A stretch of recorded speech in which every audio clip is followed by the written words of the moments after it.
Somehow I read 40 whole books this year, but not all of them were very good. So here are the worst books that I read this year.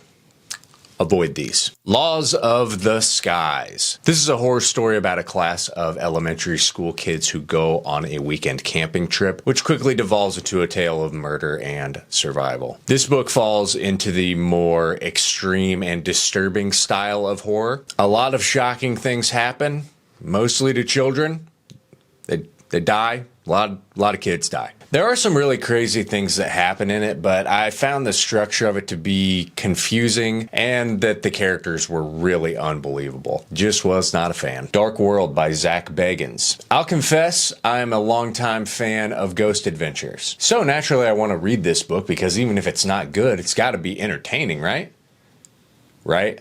Wrong. I don't know why anyone who is not a fan of the show would read this book, but that seems to be exactly who Zach wrote this book for. If you're already familiar with ghost hunting or the paranormal, this is less a bio of Zach and more like a guide or an encyclopedia, and in some cases just a straight up rehash of old episodes. I can't even say that it's so bad that it's good, it's just boring. Stay away from this one. The Need by Helen Phillips. This is a sci-fi or horror, I don't know. But it's a story about a woman who finds an intruder in her house late at night. This intruder turns out to be somebody who's very, very close to her. And then they try to take over her entire life, taking her job, her kids, her husband. It's a weird and surreal story about motherhood and identity. But mostly it just annoyed me with how repetitive it was, and I felt like it had so many unanswered questions by the end of it. Frankenstein by Mary Shelley.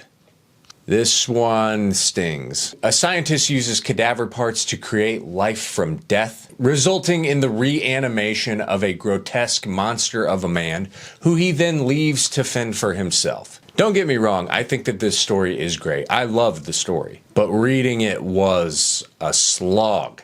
This is not a long book, but it felt really long. It drones on and on and on, and it ultimately leads to, well, not much. This one is pretty love it or hate it though, so I'd still say give it a shot, but not for me.